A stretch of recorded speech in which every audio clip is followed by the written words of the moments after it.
Move to the back of the plane. Now. The flight attendant's words echoed through the first-class cabin as she pointed at two young black women in designer clothes.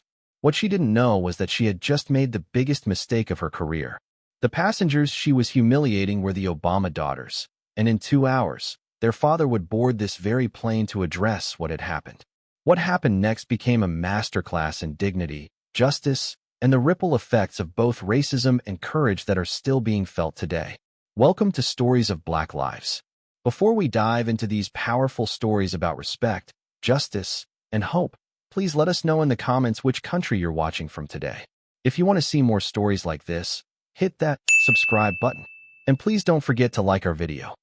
Celestine Morrison's voice cuts through the cabin like broken glass, sharp and demanding.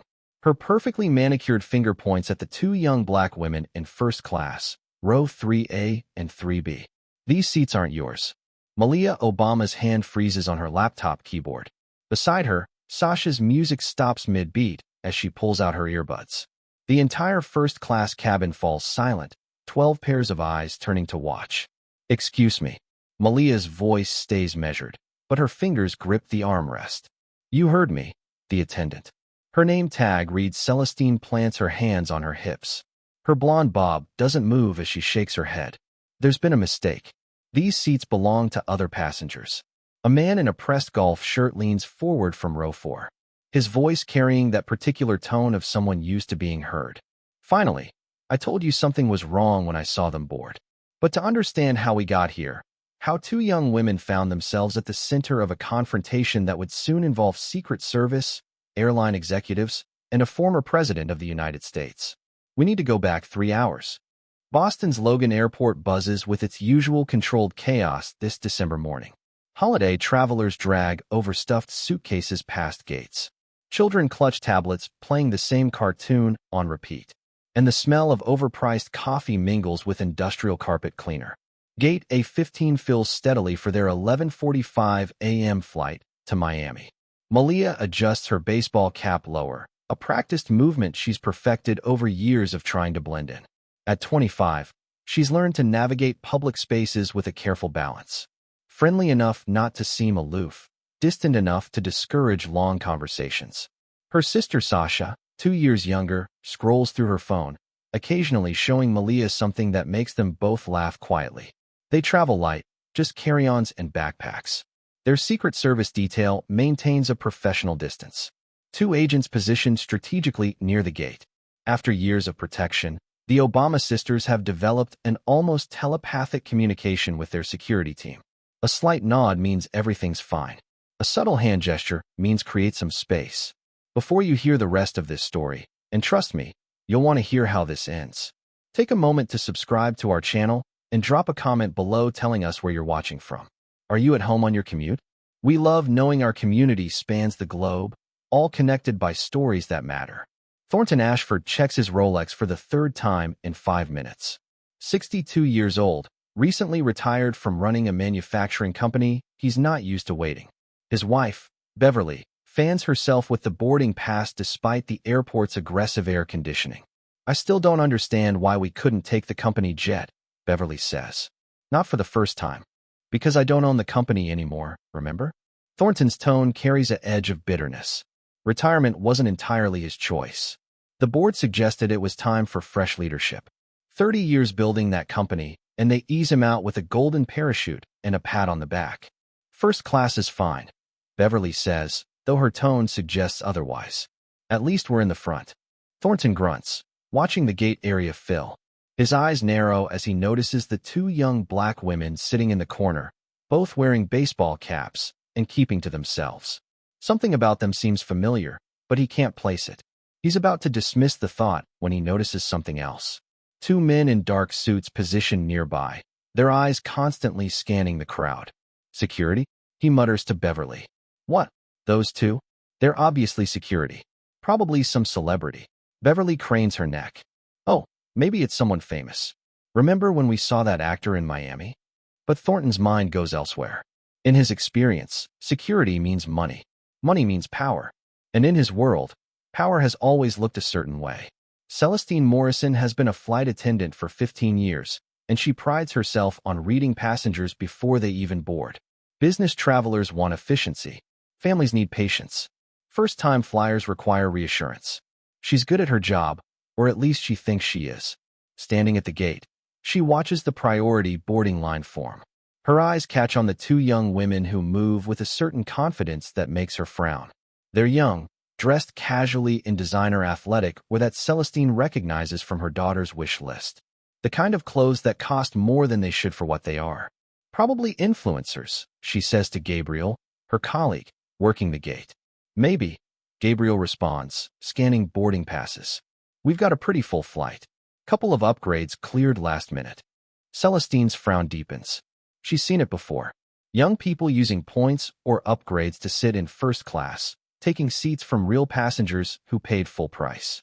It bothers her in a way she doesn't fully examine this sense that some people don't belong in certain spaces. The boarding announcement crackles through the speakers. Priority boarding begins, and Celestine positions herself at the jet bridge entrance, her professional smile fixed in place. Malia and Sasha board with the first group, their movements practiced and unobtrusive. They've learned over the years how to navigate public spaces.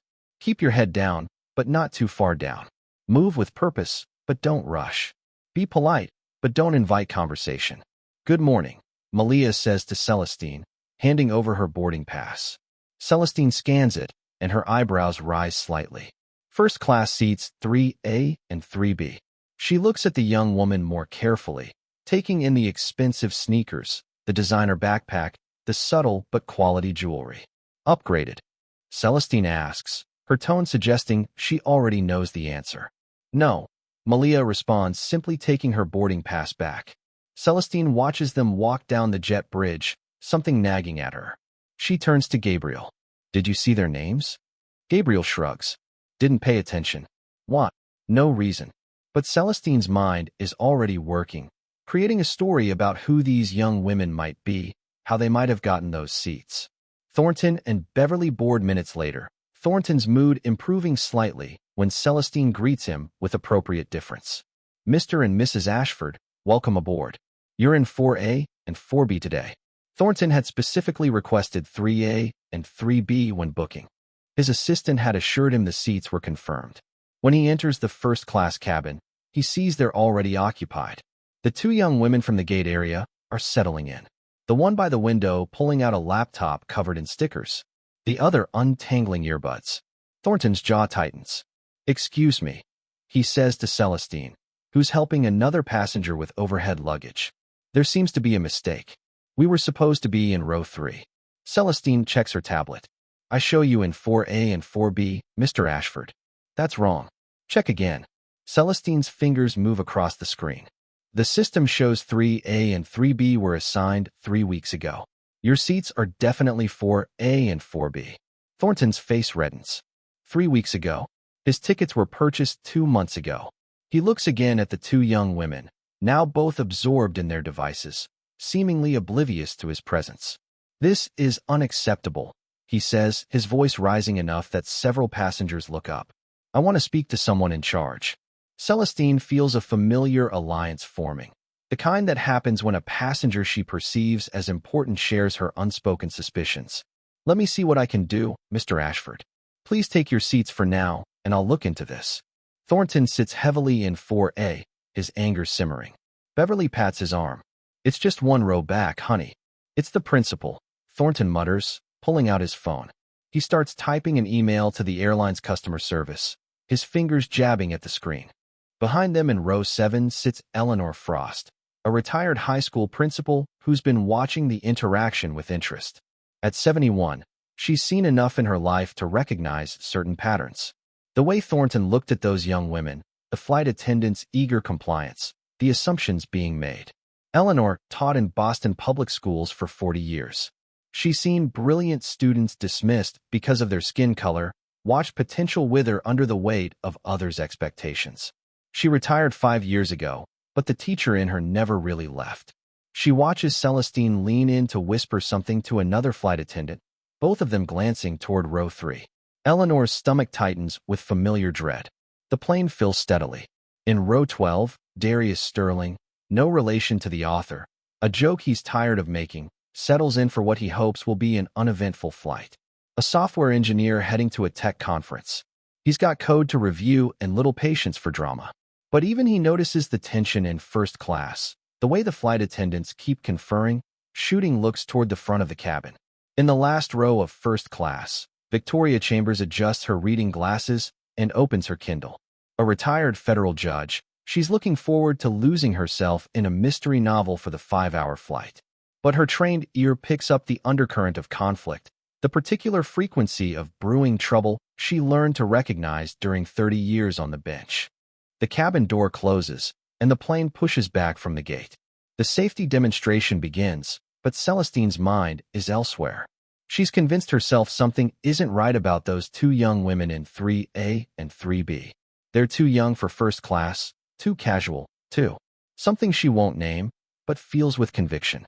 As the plane taxis toward the runway, she makes a decision. Once they're at cruising altitude, she'll check the manifest more carefully. There must be some mistake. She'll fix it. She's just doing her job after all. The plane lifts off. Boston's shrinking below. Malia closes her laptop, deciding to rest during the climb. Sasha's already lost in her music, eyes closed, fingers drumming lightly on the armrest. Neither of them notices Celestine watching them from the galley, her expression hardening with resolve. 40 minutes into the flight, the seat belt sign dims. Celestine immediately pulls up the passenger manifest on her tablet, scrolling through with practiced efficiency. Her finger stops on row 3. M. Obama. S. Obama. The names stare back at her, but instead of recognition, Celestine feels vindication. Obama. She's heard that name before, of course, but it's not uncommon. There are thousands of Obamas. These are clearly not the former president's daughters. They would have had Secret Service special boarding airline executives greeting them. No, these must be two young women using a famous name to their advantage, perhaps counting on flight crews being too nervous to question them. She shows the screen to Gabriel. Look at this. Gabriel glances over. Obama like the Obama. Don't be ridiculous, Celestine says. If they were the real Obama daughters, don't you think we'd have been notified? There would be protocols. These are obviously just two girls with the same last name trying to get special treatment. Gabriel looks uncertain. I don't know, Celestine. Maybe we should what? Let people take advantage of the system. Celestine's voice hardens. I've seen this before. People banking on a famous name to get upgrades, better service. It's fraud, basically. But their tickets are legitimate. Are they? Or did someone make a mistake upgrade them because of the name without verifying? Celestine's mind is made up. Mr. Ashford is a valued customer. He flies with us 8 times a year. Are always first class. These girls, first time I've seen them. She walks purposefully toward row 3, her professional smile replaced with stern determination. The moment has arrived, the confrontation that will soon spiral beyond anyone's imagination. Move to the back of the plane. Now. The words come out harsher than Celestine intended, but she's committed now. These seats aren't yours. The entire first-class cabin turns to watch. Thornton Ashford sits forward, a satisfied smirk playing at his lips. Finally, someone's doing something about it. Malia's face remains calm, but her mind races. She and Sasha have dealt with situations like this before. People who don't recognize them, who make assumptions. Usually, it resolves quickly once identification is checked. But something about this flight attendant's tone, the way she's standing, the aggression in her posture tells Malia this is different. I'm sorry. There must be some confusion, Malia says, her voice steady. We have boarding passes for these seats. Boarding passes can be mistaken, Celestine responds. I need you to move now. Sasha pulls out her earbuds completely, looking between her sister and the flight attendant. What's going on? These passengers, Celestine gestures toward the Ashfords, have priority for these seats. Based on what? Malia asks, genuinely curious about what explanation could possibly be offered. Celestine falters for a moment, then recovers. Based on their standing with the airline, they're valued customers. And we're not. Sasha's voice carries an edge that Malia recognizes. Her sister's patience wearing thin. From row 7, Eleanor Frost unbuckles her seat belt and stands. Excuse me, she calls out. What exactly is the problem here? Celestine turns irritated by the interruption. Ma'am, please remain seated. This doesn't concern you. I think it does. Eleanor says, moving forward despite the disapproving look. I watched these young women board properly. They showed their boarding passes. They're in their assigned seats. What possible reason could you have for asking them to move? Thornton Ashford stands now, too. The reason is that those are our seats. We're premier members. We specifically requested row 3. Eleanor looks at him steadily. And did the airline confirm those seats for you? That's not the point. It's exactly the point. Victoria Chambers interjects from row 16, her judicial bearing evident, even seated. Either the seats were assigned to you, or they weren't. This isn't a matter of preference or status. It's a matter of legitimate ticketing. Celestine feels the situation slipping from her control. Other passengers are pulling out phones, some clearly recording. Gabriel stands frozen in the galley, wanting to intervene, but unsure how. Everyone needs to calm down, Celestine says, though she's the one who seems most agitated. I'm simply trying to resolve a seating issue. By demanding 2 passengers vacate their legitimate seats, Victoria stands now, her years of legal authority evident in her posture. On what grounds? What policy allows you to remove passengers from seats they've paid for and been assigned? Celestine's face flushes. She's used to passengers complying to her authority being absolute in the cabin. I have reason to believe there's been a fraudulent use of fraudulent. Malia interrupts her calm, finally breaking. Are you actually accusing us of fraud?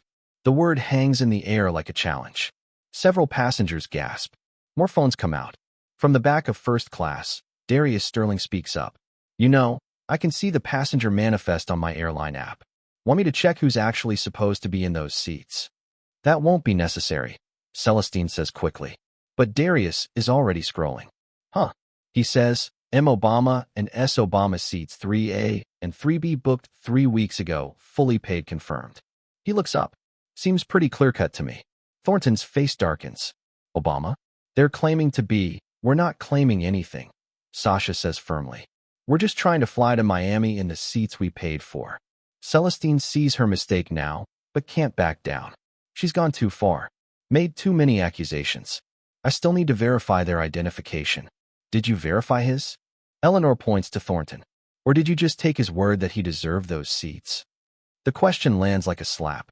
Celestine realizes that no, she hadn't asked Thornton for any verification. She'd simply believed him, trusted his indignation, shared his assumption that something was wrong with 2 young black women in first class. That's different, Celestine stammers. How?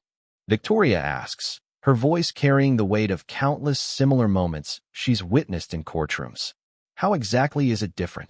The cabin has become a courtroom of sorts with Celestine on trial and a jury of passengers watching. Even those who initially seemed sympathetic to Thornton's complaint now look uncomfortable. Beverly Ashford tugs at her husband's sleeve. Thornton, sit down. This is embarrassing. But Thornton's past being told what to do by his board, by his wife, and now by a cabin full of strangers. I want to speak to the captain. The captain is flying the plane. Gabriel finally speaks up, finding his voice. Sir, please take your seat. Malia pulls out her phone.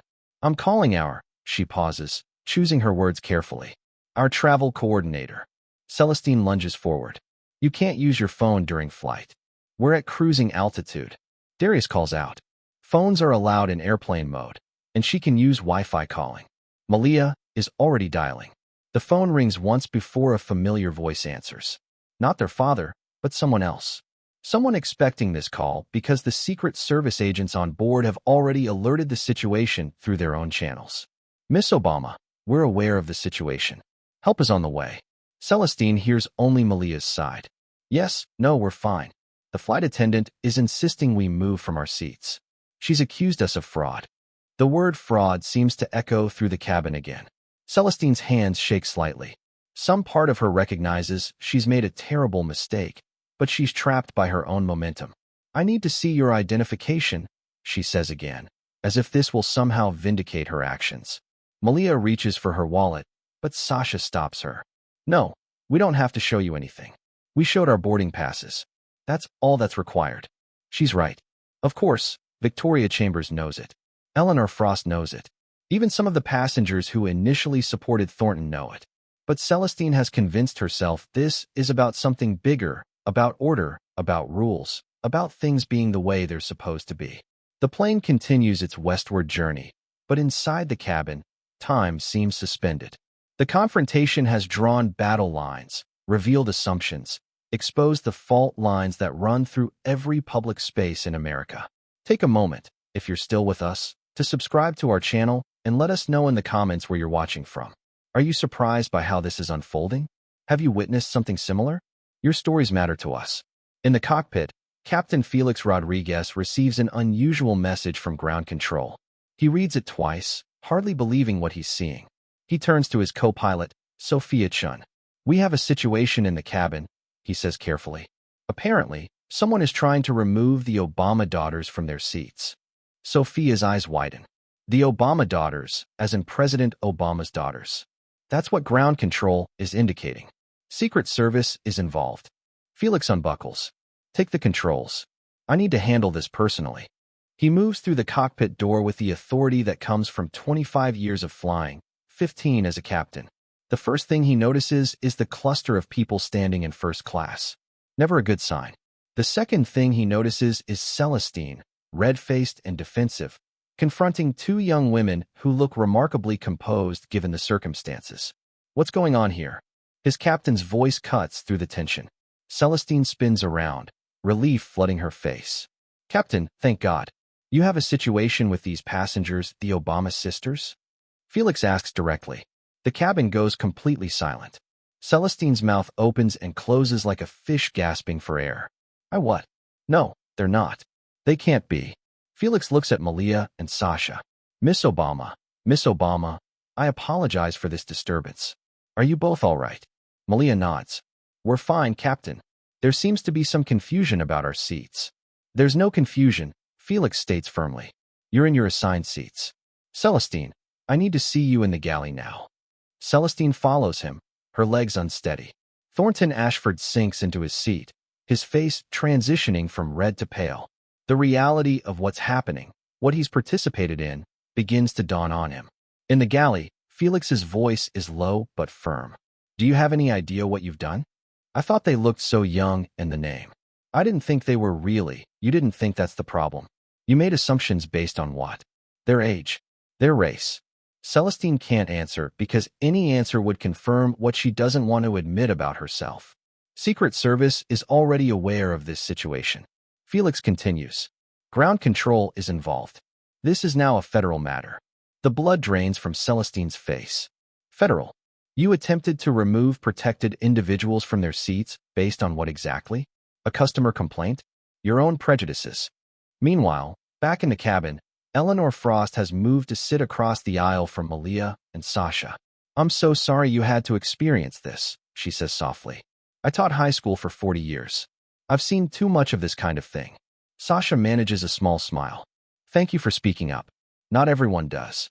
More should," Victoria Chambers adds, having moved closer as well. "I'm a retired federal judge. If you need any witnesses to what occurred here." The solidarity forms organically. Passengers who moments ago were strangers now united in their recognition of injustice. Even some who initially said nothing now express support, ashamed of their silence. Darius Sterling approaches with his laptop. "I recorded the whole thing if you need it. The way she spoke to you was completely unacceptable." Thornton Ashford remains in his seat, trying to become invisible. Beverly whispers urgently to him, but he doesn't respond. His mind is calculating the implications. The viral video that's surely coming. The damage to his reputation. The lawsuit he might face. The retirement he resented suddenly seems like a refuge he might not be able to return to. Captain Rodriguez returns to the cabin. "Ladies and gentlemen, I need to address what just occurred. 2 of our passengers were subjected to inappropriate treatment by a member of our crew. This is not representative of our airline's values or policies. Miss Obama, on behalf of the airline, I sincerely apologize." He turns to Celestine, who has followed him out of the galley. "Celestine, you'll be taking a seat in the back for the remainder of the flight. Gabriel will handle first class." Celestine walks through the cabin like a condemned prisoner, every eye following her retreat. She knows her career is over. 15 years dissolved in 15 minutes of prejudice she can no longer deny. The captain isn't finished. "Mr. Ashford, I understand you were involved in this incident as well." Thornton looks up, attempting outrage. I was just asking about my seats. You were demanding that 2 passengers be removed to accommodate you despite having no legitimate claim to their seats. That's interference with a flight crew and could be considered harassment of other passengers. I didn't mean intent doesn't matter. Actions do. The captain's voice carries the weight of authority. You'll remain in your assigned seats and not interact with the affected passengers for the remainder of this flight. The next 2 hours pass in strange suspension. The cabin service continues, but there's an underlying current of tension, shame, and reflection. Celestine sits in a jump seat in the back, staring at nothing, replaying every moment, every assumption, every small prejudice that led to this moment. She thinks about other times, passengers she'd treated differently without admitting why. Assumptions she'd made based on appearance, the subtle ways she'd enforced her own ideas about who belonged where. The recognition is crushing. Thornton stares out the window at clouds, seeing his reflection more clearly than he has in years. The successful businessman, the self-made man, the person who earned his place. How much of it was real merit? And how much was the accident of being born into circumstances that opened doors others had to fight to crack open? He thinks about his company, the board that pushed him out. Had he been like Celestine, so convinced of his own righteousness that he couldn't see his biases? Is that why they wanted fresh leadership? The thoughts are uncomfortable, unwelcome, but unavoidable at 30,000 feet with nowhere to run. An hour before landing, an unexpected announcement. Ladies and gentlemen, this is your captain. We'll be making an unscheduled stop in Atlanta due to a passenger needing to deplane. Confusion ripples through the cabin. Medical emergency, but no one seems sick. The plane descends into Atlanta, and as it taxis to the gate, passengers see an unusual sight. Multiple black SUVs on the tarmac. Men in suits waiting by the jet bridge. Celestine is escorted off first, not in handcuffs, but clearly not by choice. She doesn't look back, doesn't make eye contact with anyone. Her career, her assumptions, her certainties, all left behind in that aluminum tube. But then something unexpected happens. The jet bridge door opens again, and a familiar figure walks on board. The entire cabin gasps almost in unison. Barack Obama enters, his presence immediately filling the space. He's wearing jeans and a casual shirt, but his bearing is unmistakably presidential. He walks directly to row 3. "Hi, Dad," Malia says as if this is perfectly normal. "Heard you had some trouble," he responds, his voice carrying that familiar measured tone that commanded worldwide attention for 8 years. He turns to address the cabin, and everyone, even Thornton Ashford, leans forward. "My daughters called me about what happened here today. They told me about those of you who stood up for them, Mrs. Frost, Judge Chambers, Mr. Sterling, and others. They also told me about those who didn't." His gaze passes over Thornton, not lingering, but noted. What happened here isn't unique. It happens every day in different ways to different people. The difference today is that it happened to people with resources, with protection, with a voice that will be heard. But imagine if it hadn't. Imagine if these were just 2 young women with no famous father, no secret service, no recourse. The cabin is silent, absorbing every word. "Mrs. Frost, thank you for being a teacher even when you're not in a classroom. Judge Chambers, thank you for bringing justice even at 30,000 feet, Mr. Sterling. Thank you for using technology to document truth. These actions matter. They change things one moment at a time." He looks at Thornton now directly, but not unkindly. "Mr. Ashford, my daughters tell me you're a businessman, recently retired. I've been there. The transition from power to ordinary citizen. It's hard, but it's also an opportunity to see things from a different angle, to understand perspectives you might have missed from the top. I hope you'll take that opportunity." Thornton can't speak. He nods, his throat tight with an emotion he can't name. Obama continues. "The flight attendant who was removed, she'll face consequences for her actions today, but I hope she'll also face the harder task of examining why she acted as she did. That's the work we all need to do. Examining our assumptions, questioning our biases, doing better." He turns back to his daughters. "You two okay to continue to Miami?" "We're fine, Dad."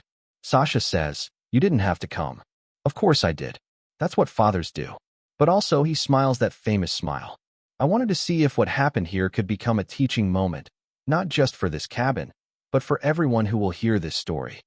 He addresses the cabin one more time. "You all have phones. This story will spread. When it does, I hope it spreads with the full context. Not just the confrontation, but the conversation after. Not just the problem, but the people who stood up against it. Not just the bias, but the possibility of becoming better. He shakes hands with those who spoke up, poses for a few pictures with passengers who ask respectfully, and then prepares to leave. Aren't you flying with us? Eleanor Frost asks. No, I've got my own ride back to DC, but my daughters will continue to Miami in their assigned seats with the dignity and respect they deserve that everyone deserves. As he leaves, he stops by Thornton's row. Mr. Ashford, we all make mistakes. What matters is what we do after we recognize them. Thornton finally finds his voice. Mr. President, I'm sorry I was wrong. Obama nods. Apologize to them, not me, he says, gesturing to his daughters. After Obama departs, the plane prepares for takeoff again. Thornton stands, his legs unsteady, and walks to row 3. Beverly follows, her face streaked with tears. She hadn't realized she was crying. I owe you both an apology, Thornton says, his voice rough. I made assumptions I had no right to make. I acted in a way that was racist. I'm sorry. Malia looks at him for a long moment. Thank you for saying that. It takes courage to admit when we're wrong, especially publicly, Sasha adds. But that's how change happens publicly, vocally, repeatedly. The plane takes off again, rising above Atlanta toward Miami. The remaining flight time passes differently. Conversations spark across rows. Eleanor sharing teaching stories with Victoria. Darius discussing technology and bias with other passengers. Even Thornton and Beverly talking quietly about things they need to reconsider, biases they need to confront. Gabriel, now handling first-class service alone, moves through the cabin with extra care, extra consideration. He's thinking about his own actions, his silence when Celestine first voiced her suspicions. He could have stopped this earlier. He should have. Can I get you anything? He asks Malia and Sasha when drink service begins. Just water, thanks, Malia says.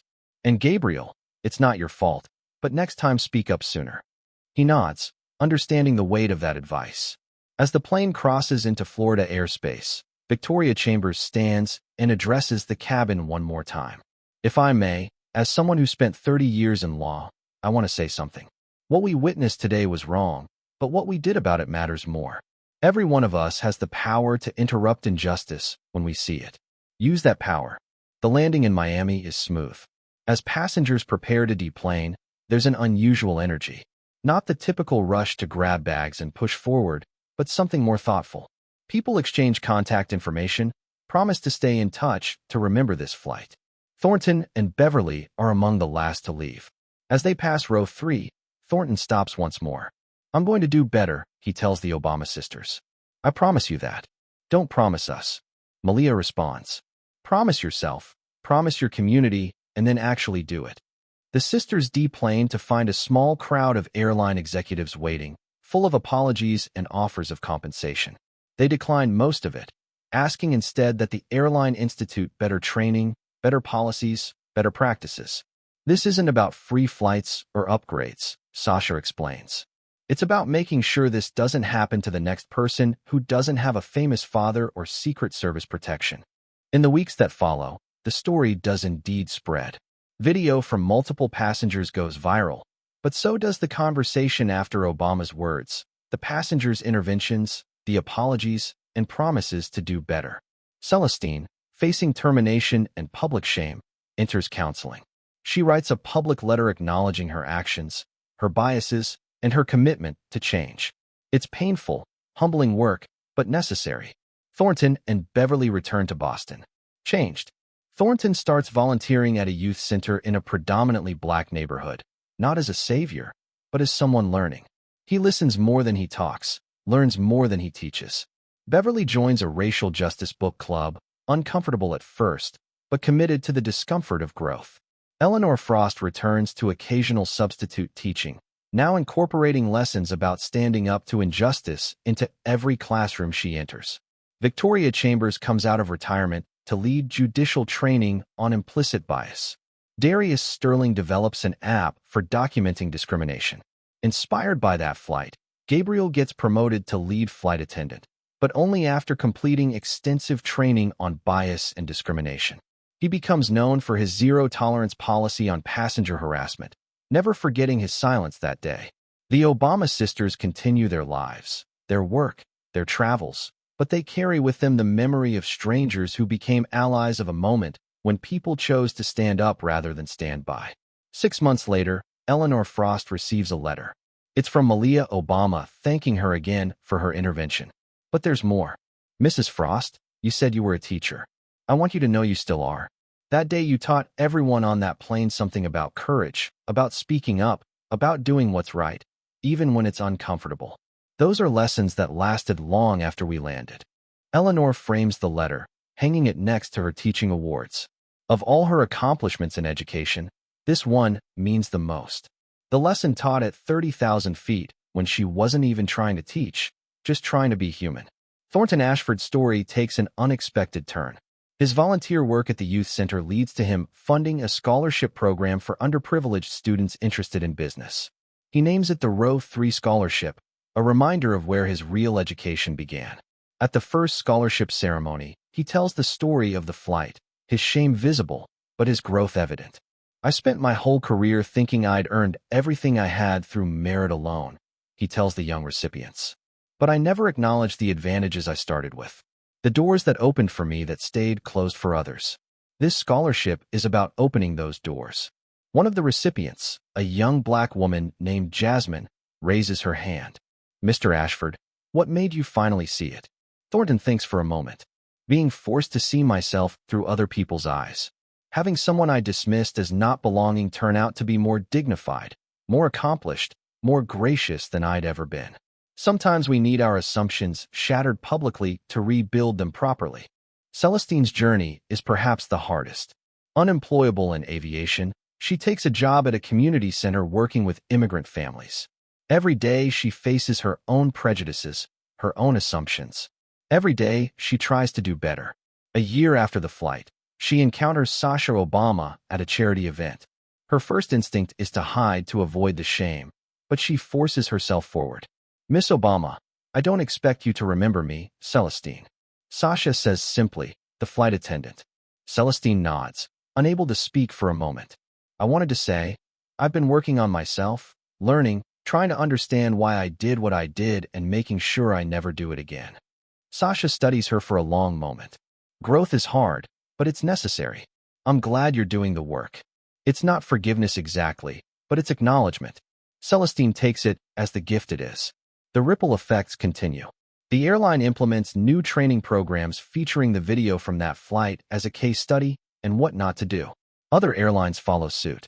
It becomes known as the Row 3 Protocol, a reminder that every passenger deserves dignity and respect regardless of assumptions about who they are or where they belong. Law schools add the incident to their curriculum on civil rights and discrimination. Business schools use it as a case study in corporate responsibility and bias. It becomes more than just a viral moment. It becomes a teaching tool. 3 years later, at a conference on social justice, many of the passengers from that flight reunite. It's organized by Eleanor Frost and Victoria Chambers, who have become friends and collaborators. They invite everyone, even Celestine and Thornton, because the conference is about growth, not just condemnation. Malia and Sasha Obama deliver the keynote address together. What happened on that flight wasn't unique. Malia begins. Black people, brown people, anyone who doesn't fit someone else's idea of who belongs. We face this constantly. The only difference was that our father could show up and make it a teaching moment. But here's what matters. Sasha continues. Change didn't come from our father showing up. It started with Mrs. Frost standing up, with Judge Chambers speaking out, with Mr. Sterling documenting truth, with everyone who refused to be silent. And it continued, Malia adds, with people like Mr. Ashford and Celestine examining themselves, acknowledging their wrongs, and committing to change. That's hard work, necessary work. The conference is powerful, emotional, transformative. Thornton and Celestine participate in a panel on growth after guilt, sharing their journeys with brutal honesty. It's uncomfortable for the audience, but important. I don't get to be the hero of this story, Thornton says. I was the villain, but villains can change if they're willing to do the work. I'm trying to do the work. Celestine nods. I lost my career, but I found my conscience. That's not a happy ending, but it's a necessary one. The questions from the audience are hard, challenging. A young black man asks Thornton, "How do we know you've really changed and aren't just performing for public approval?" Thornton considers carefully. "You don't, and you shouldn't have to trust me. I have to earn that through consistent action over time, not through words at a conference. All I can do is keep showing up, keep learning, keep trying to be better than I was." Eleanor Frost moderates with the skill of someone who spent decades managing difficult classroom discussions. She guides the conversation toward productive ends without minimizing pain or glossing over harm. Change is not comfortable. She says it shouldn't be. Comfort is what allows bias to flourish. Discomfort is what makes us grow. Victoria Chambers adds legal perspective. What happened on that plane was discrimination, clear and simple. But the law can only do so much. Real change happens in moments like that when individuals choose to act, to speak, to stand up. As the conference ends, participants are asked to make commitments, specific actionable promises about what they'll do differently. Commitments are written on cards and displayed on a wall labeled Row 3 Promises. Thornton writes, "I will use my remaining wealth and influence to create opportunities for those who have been systematically excluded." Celestine writes, "I will spend the rest of my life learning from and serving communities I once dismissed." Eleanor writes, "I will never stay silent when I witness injustice." Victoria writes, "I will use my legal knowledge to train others in recognizing and confronting discrimination." Darius writes, "I will use technology to document and prevent bias." Gabriel, who attended despite his anxiety, writes, "I will speak up immediately when I see wrong, regardless of hierarchy or consequence." The wall fills with hundreds of promises. Some will be kept, some will be forgotten, but the act of making them public, of stating them aloud matters. 5 years after the flight, a documentary is made. It features interviews with all the key players, recreations of the events, and analysis from experts on race, bias, and social change. The most powerful moment comes when Celestine and the Obama sisters sit down together for the first time since that charity event. The conversation is raw, honest, difficult. "I hated you that day," Sasha admits. "Not just for what you did, but for what you represented, every person who's looked at me and decided I don't belong." Celestine nods, tears flowing. "You had every right to hate me. I hated myself when I finally understood what I'd done." But here's the thing, Malia interjects. Hate doesn't create change. Accountability does. Growth does. The work you've done since that matters. They don't hug. They don't become friends. But they reach an understanding that change is possible. That people can grow. That moments of ugliness can become catalysts for beauty if we let them. The documentary wins awards, gets shown in schools, becomes part of the cultural conversation about race and privilege in America. But more importantly, it inspires countless small acts of courage. People speaking up in their own Row 3 moments. A teacher in Texas stops a colleague from discriminating against Latino students. A manager in Seattle intervenes when a black employee is treated unfairly. A teenager in Florida records an incident of bias at their school leading to policy changes. Each action ripples outward, creating waves of change. 10 years later, as Malia Obama runs for political office, following in her father's footsteps, but carving her own path, she's asked about that flight during a campaign event. "It shaped me," she says. "Not the discrimination I'd faced that before and since, but the response, the people who stood up, the ones who changed. It taught me that progress isn't just possible. It's happening every day in small acts of courage and large admissions of fault." Her campaign manager suggests she avoid the topic. It's divisive, some say, but Malia refuses. "If we can't talk about the hard things, we can't fix them." That flight was America in microcosm. The bias, the intervention, the reckoning, the growth. We need more of all of it except the first. She wins her election with Thornton Ashford among her unexpected donors. His note with the contribution reads, "From Row 4 to Row 3 with respect and remorse." Celestine watches the election results from the community center where she now serves as director. She's built a life of service, of learning, of trying to balance the scales she once tipped. She doesn't celebrate. She has no right to claim any part of this victory. She does feel something like hope that people can change, that harm can lead to healing. That the worst day of your life doesn't have to define all the days that follow. As our story comes to a close, let's return to that plane, to that moment when everything could have gone differently. What if Eleanor Frost hadn't stood up? What if Victoria Chambers hadn't spoken out? What if no one had documented what happened? The Obama sisters would have been fine. They had resources, protection, a father who could intervene. But what about the next person and the next? What about all the people facing discrimination who don't have famous fathers or Secret Service protection? That's why this story matters. Not because it happened to the Obama sisters, but because it happens every day to someone. And every day we have the choice. Stay silent or speak up. Maintain comfort or create change. Preserve the status quo or demand better. The flight from Boston to Miami on that December morning became more than just a transportation from one place to another. It became a journey from one understanding to another, from one America to another, from who we are to who we could be. Every passenger on that flight was changed. Some embraced the change, others resisted it, but none could ignore it. The accountant in 12B started speaking up in meetings when he witnessed bias. The retired nurse in 8C joined a racial justice organization. The college student in 15A wrote her thesis on the incident, analyzing it through the lens of social psychology. Even the passengers who said nothing that day were affected. Their silence haunted some motivated others. The businessman in 5B who pretended to sleep through the confrontation later told his wife it was the most cowardly moment of his life. He spent the next years trying to make up for that silence. The ripples continue even now. The Row 3 protocol is taught in customer service training worldwide. The phrase, "Don't be a Celestine," has entered the lexicon as shorthand for checking your biases. Be an Eleanor means speaking up for what's right. But perhaps the most important legacy is the understanding that change is possible. Thornton Ashford proved that privilege can be acknowledged and redirected toward justice.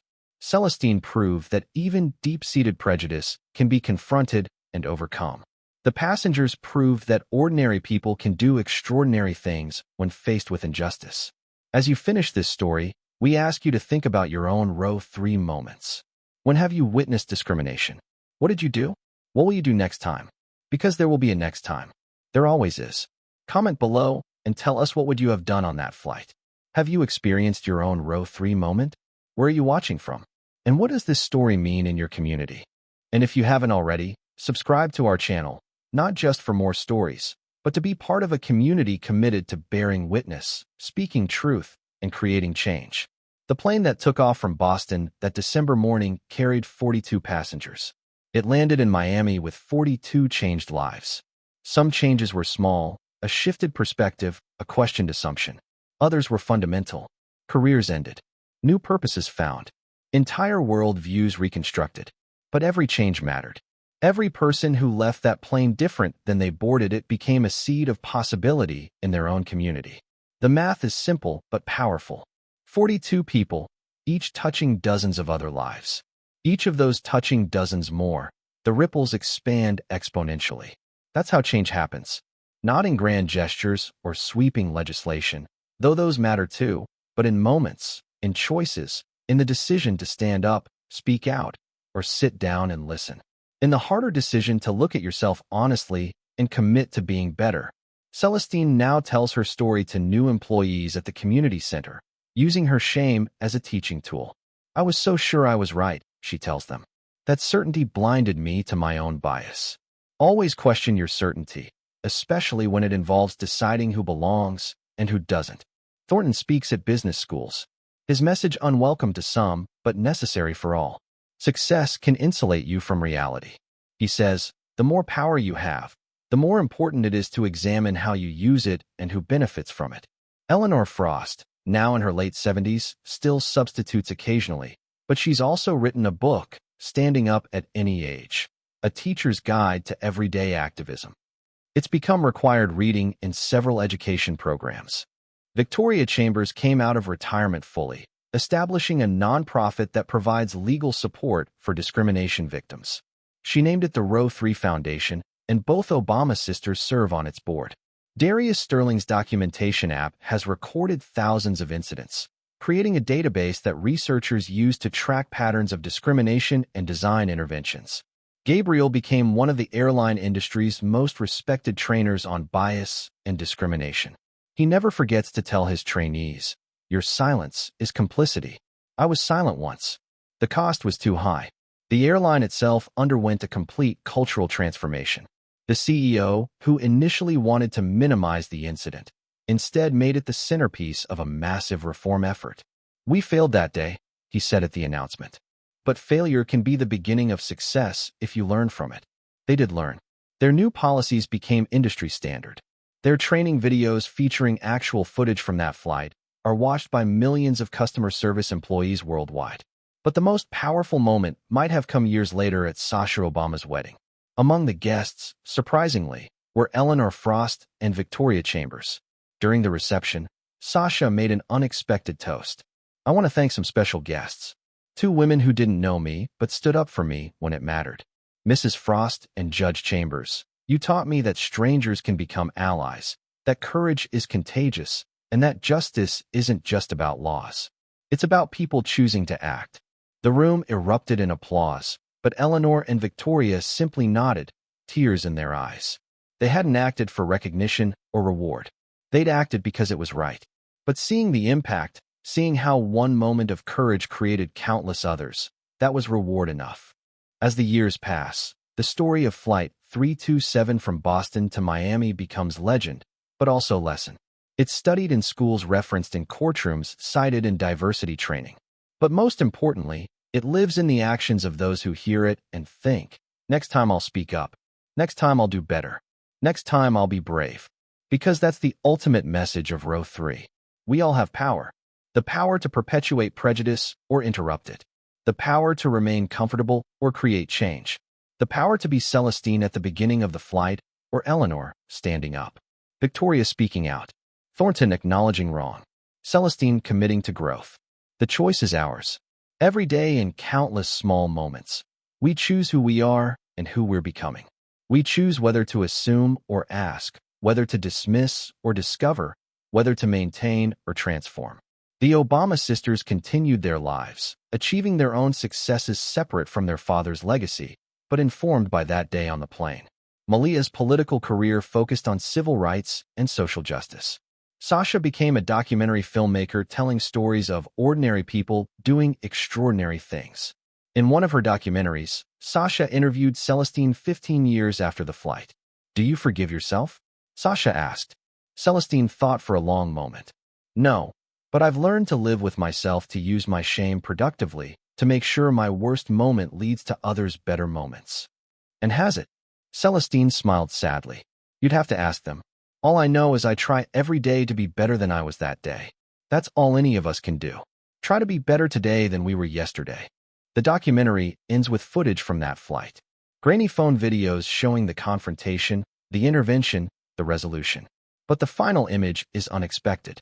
Security footage from the gate area before boarding, showing all the passengers as strangers, unaware of how their lives were about to intersect and change. The message is clear. We never know when our moment will come, when we'll be called to stand up, speak out, or stand down. We never know when a routine flight will become a defining moment, when strangers will become allies or adversaries, when our assumptions will be challenged and our character tested. But we can prepare. We can examine our biases now before they're exposed publicly. We can practice courage in small moments so we're ready for big ones. We can choose growth over comfort, justice over ease, truth over convenience. The flight from Boston to Miami on that December morning was scheduled to take 5 hours. In those 5 hours, 42 lives changed trajectory. Some rose to their best selves. Others fell to their worst before beginning to climb back up. All were transformed. That's the power of a moment. That's the importance of choice. That's the legacy of Row 3. As you close this story, as you return to your own life, carry with you this question. When your Row 3 moment comes, and it will come, who will you choose to be? Will you be silent or vocal?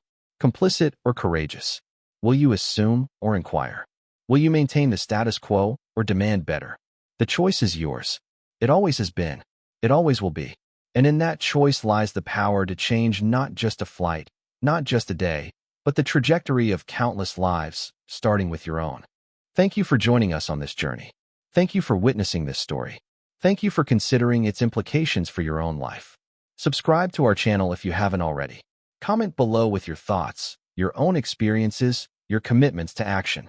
Tell us where you're watching from because discrimination is global, but so is the courage to fight it. Most importantly, remember you have power. Use it wisely. Use it bravely. Use it now. Because somewhere right now, someone is sitting in their own row 3, facing their own Celestine, needing their own Eleanor to stand up their own Victoria, to speak out their own witnesses to document truth. That someone might be you. That Eleanor might be you. That witness might be you.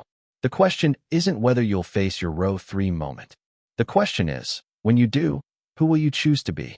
The flight from Boston to Miami landed years ago, but its lessons continue to soar. May they lift you to be better, braver, and more willing to turn moments of discrimination into opportunities for transformation. May we all find the courage to stand up, speak out, and create change. One row, one flight, one moment at a time.